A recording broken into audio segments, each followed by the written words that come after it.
no people in all of human history have taken ideas as seriously as Americans.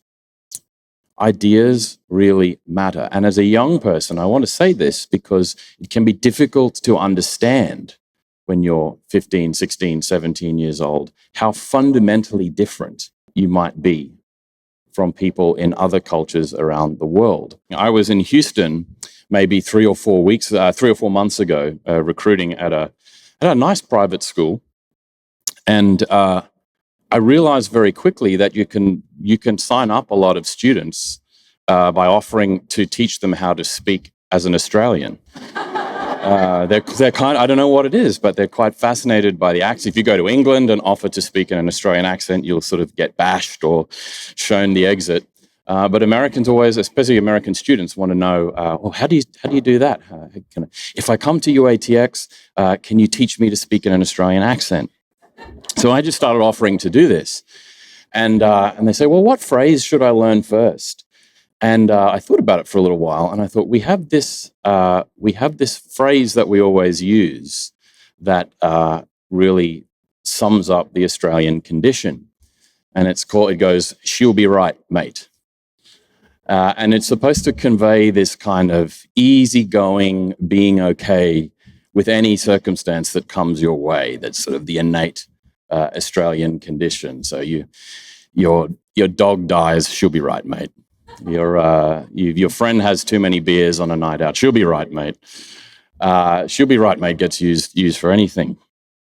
And it is a lovely phrase, and it conveys a lovely easygoingness. But then I'm sitting in Australia due to come over to America, and I see the police starting to pull people off surfboards in the middle of COVID. And I think, oh, maybe she won't be right, mate. And then I came to America and had a great education here, and realized that she'll be right is not exactly the way that Americans are. And I say that because, yes, Americans are, I think, in their own way, very easygoing. But no people in all of human history have taken ideas as seriously as Americans. Ideas really matter. And as a young person, I want to say this because it can be difficult to understand when you're 15, 16, 17 years old, how fundamentally different you might be from people in other cultures around the world, where not only do ideas matter, but you live in a republic where the contest of those ideas in pursuit of what's true really, truly matters. And eventually, if those ideas are contested enough, you have the grounds for a revolution. And as I said on Friday night, what we are doing here is an education revolution. But it's not a bloody one based on reason alone. It is a revolution in the American sense, a restoration so that we can protect and preserve that which we know to be true and that which we know to be good. And if you are a young person who takes ideas seriously, then I want to say again that this is the place for you to be. I believe wholeheartedly that there is nowhere else in the country, and parents, I know you asked me some of these questions in the previous session, there is nowhere else in the country right now where you are going to get as concentrated, earnest contest of ideas as you will within the walls on the corner of 6th and Congress just up the street. And so we really, all of the professors here, all of the administrative staff, we want to welcome you into that contest. And it's going to be a really, really exciting ride. When we embarked on our revolution, we had 3 types, I think, of people. And I'm being somewhat crude in putting this together, but I think we had 3 types of people that made this possible.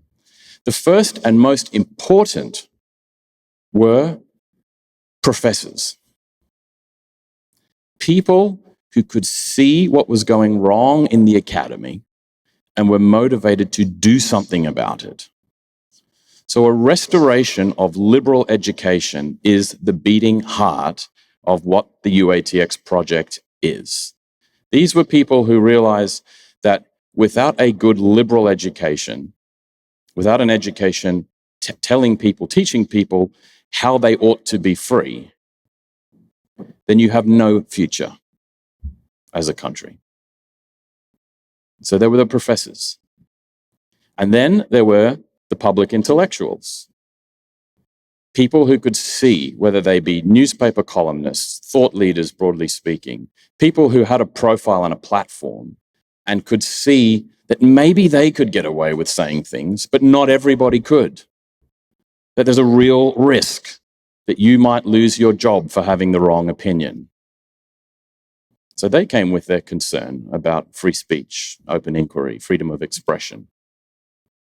And then there was the third group, the businessmen, who said, year after year, we see what's coming out of these so-called elite institutions, and we don't like it.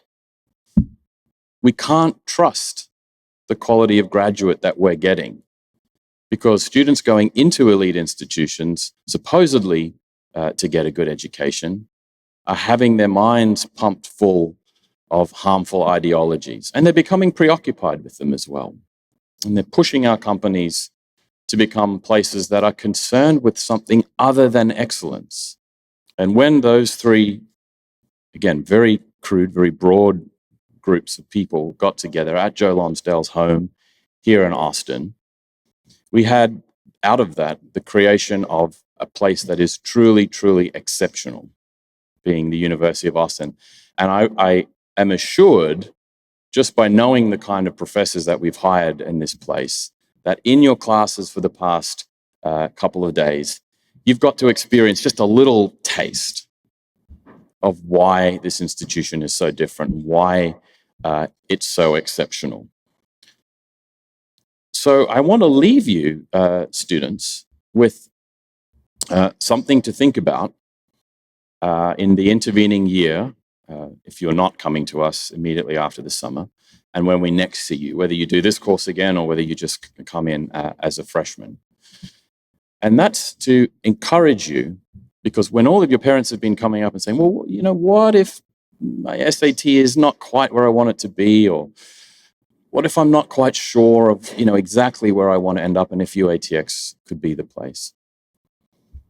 Do something difficult. Do something truly, truly difficult. If you are the kind of person that seeks out something hard and cherishes it, whether that's reading a strand of philosophy that you didn't consider before, whether that's saying, you know what, by the time I come back to UATX, I'm going to double down on math so that that is just right up there with my humanities. Seek out something truly difficult. Challenge yourself to do something truly hard. Because the more you seek that out, the more this place will be able to match you and to push you further and to give you something of an education that you won't find anywhere else.